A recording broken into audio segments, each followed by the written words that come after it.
Jane Eyre, Chapter 8. Ere the half-hour ended, 5 o'clock struck. School was dismissed, and all were gone into the refectory for tea. I now ventured to descend. It was deep dusk. I retired into a corner and sat down on the floor. The spell by which I had been so far supported began to dissolve. Reaction took place, and soon so overwhelming was the grief that seized me, I sank prostrate with my face to the ground. Now I wept. Helen Burns was not here. Nothing sustained me. Left to myself, I abandoned myself, and my tears watered the boards. I had meant to be so good and to do so much at Lowood, to make so many friends, to earn respect and win affection. Already I had visible progress. That very morning I had reached the head of my class. Miss Miller had praised me warmly. Miss Temple had smiled approbation. She had promised to teach me drawing and to let me learn French if I continued to make similar improvements 2 months longer. And then I was well received by my fellow pupils, treated as an equal by those of my own age, and not molested by any. Now here I lay again, crushed and trodden on, and could I ever rise more? Never, I thought, and ardently I wished to die. While sobbing out this wish in broken accents, someone approached. I started up. Again, Helen Burns was near me. The fading fires just showed her coming up the long, vacant room. She brought me coffee and bread. "Come, eat something," she said. But I put both away from me, feeling as if a drop or a crumb would have choked me in my present condition. Helen regarded me, probably with surprise. I could not now abate my agitation, though I tried hard. I continued to weep aloud. She sat down on the ground near me, embraced her knees with her arms, and rested her head upon them. In that attitude she remained silent as an Indian. I was the first who spoke. "Helen, why do you stay with a girl whom everybody believes to be a liar?" "Everybody, Jane? Why, there are only 80 people who have heard you called so, and the world contains hundreds of millions." "But what have I to do with millions? The 80 I know despise me." "Jane, you are mistaken. Probably not one of the school either despises or dislikes you. Many, I am sure, pity you much." "How can they pity me after what Mr. Brocklehurst said?" "Mr. Brocklehurst is not a god, nor is he even a great and admired man. He is a little disliked here. He never took steps to make himself liked.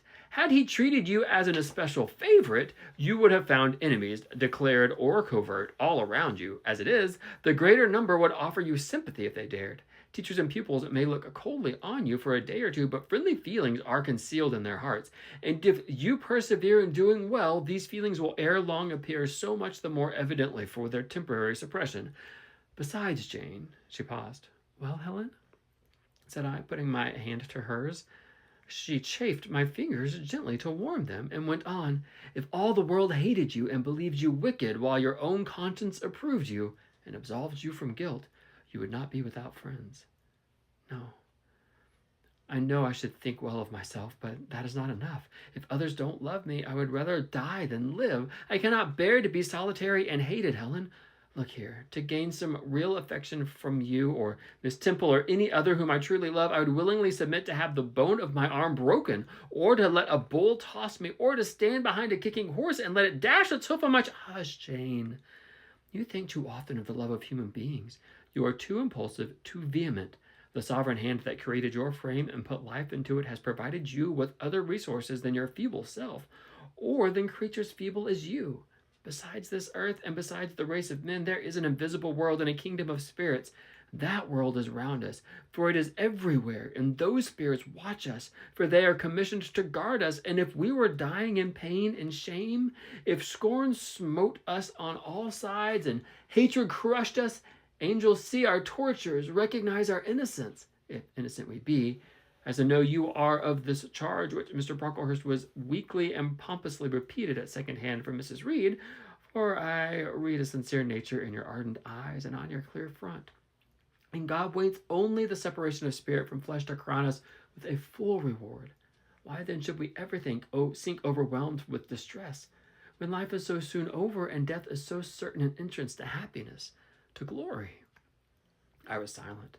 Helen had calmed me, but in the tranquility she imparted there was an alloy of inexpressible sadness.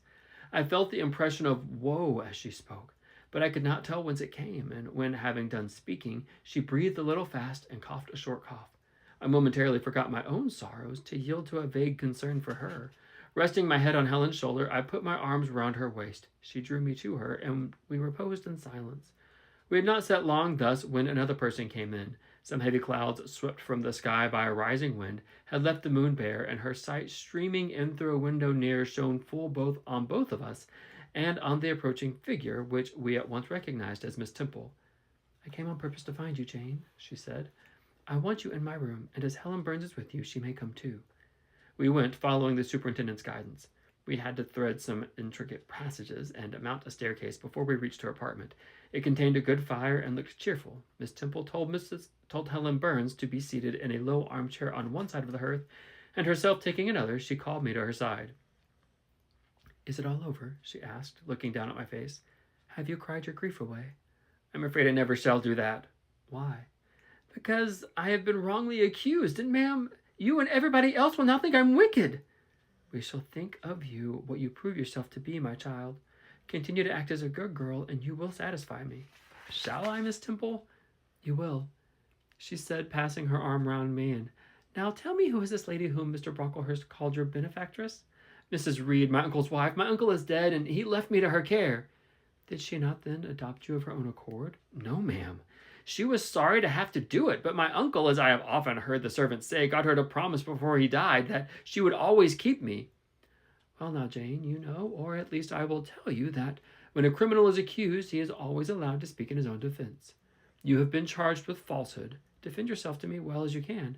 Say whatever your memory suggests is true, but add nothing and exaggerate nothing." I resolved in the deep of my heart that I would be most moderate, most correct, and having reflected a few minutes in order to arrange coherently what I had to say, I told her all the story of my sad childhood. Exhausted by emotion, my language was more subdued than it generally was when it developed that sad theme, and, mindful of Helen's warnings against the indulgence of resentment, I infused into the narrative far less gall and wormwood than ordinarily. Thus restrained and simplified, it sounded more credible. I felt as I went on that Miss Temple fully believed me. In the course of the tale, I had mentioned Mr. Lloyd as having come to see me after that fit, for I never forgot the, to me, frightful episode of the Red Room, in detailing which my excitement was sure in some degree to break bounds, for nothing could soften in my recollection the spasm of agony which clutched my heart when Mrs. Reed spurned my wild supplication for pardon and locked me in a second time in the darkness and haunted chamber.